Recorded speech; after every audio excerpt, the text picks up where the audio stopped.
Hello friends, आज की हमारी कहानी है ट्रेन का मज़ेदार सफ़र। कुछ साल पहले की ही बात है। एक बार मैं और मेरी आंटी ट्रेन में सफ़र कर रहे थे। लेडीज़ कंपार्टमेंट था तो हमारे पास 4 लेडीज़ बैठी हुई थी। ट्रेन का सफ़र तो हमेशा सुहावना होता है और अगर हम राही अच्छे मिल जाए तो यादगार भी। कुछ देर बाद एक दूसरे से बातचीत की, दोस्ती हुई। दोपहर का समय था, सब बोर हो रहे थे। पास में 2 गुजराती आंटी बैठी थी तो उन्होंने कहा, टाइम पास करने के लिए क्यों ना अंताक्षरी हो जाए।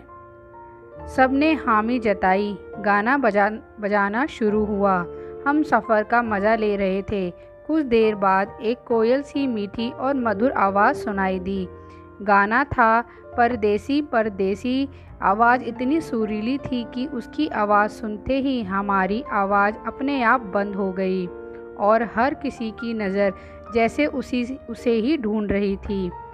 ऐसा प्रतीत हो रहा था कोई 12-13 साल की लड़की है। कुछ देर बाद उसकी झलक दिखाई दी। वह हमारे कंपार्टमेंट से 2-3 कंपार्टमेंट छोड़ खड़ी थी। लग रहा था वह कोई गरीब लड़की थी। अक्सर हम जब ट्रेन का सफ़र करते हैं तो ऐसे संगीतकारों से मिलते हैं। उनका टैलेंट गजब का होता है और हो भी क्यों ना। Practice makes a man perfect. बस तो उन्हें भी किसी ट्रेन की ज़रूरत नहीं होती। भूख और हालात उन्हें अपने आप कलाकार बना देते हैं। जैसे कितनी जल्दी वे हमारे पास आए और हम उनका गाना सुने। कुछ देर बाद गुजराती आंटी ने उसे आवाज़ लगाई, हे डिंगली आया आवेन। उसने रोकने का इशारा किया और पैसे कलेक्ट कर दौड़ी दौड़ी हमारे पास आई। हमने उसे एक के बाद एक 4-5 गाने की फरमाइश की और उसने भी बड़े चाव से सारे गाने गाए। आवाज़ इतनी मधुर थी कि बस सुनते रहो। फिर उसने हाथ फैलाए और सबने उसे 1-1 रुपया दे दिया। लेकिन गज़ब तो तब हुआ जब सामने बैठी एक 18-20 साल की लड़की ने उसे 20 रुपये का एक नोट थमा दिया। गुजराती आंटी तो जैसे भड़क सी गई। ये आजकल की जनरेशन भी ना यही बढ़ावा देते हैं। उस पर मेरे साथ जो आंटी थी उन्होंने आग में और घी डाला। हाँ हाँ हाँ, हाथ पैर सही सलामत हैं, कुछ अच्छा काम कर सकती है, कमा कर खा सकती है, पर क्यों भीख मांगकर। वह कुछ और बोलती उससे पहले तो वह नन्ही गायिका भड़क उठी। हाँ, भिखारी नहीं, गायिका। मेरे लिए वह किसी गायिका से कम नहीं थी। उसके चेहरे पर उसका गुस्सा साफ नज़र आ रहा था।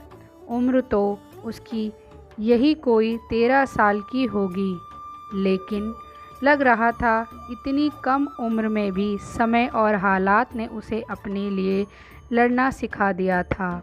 उसके गुस्से से लाल चेहरे पर साफ प्रतीत हो रहा था जैसे किसी ने उसके ज़मीर को ललकारा हो।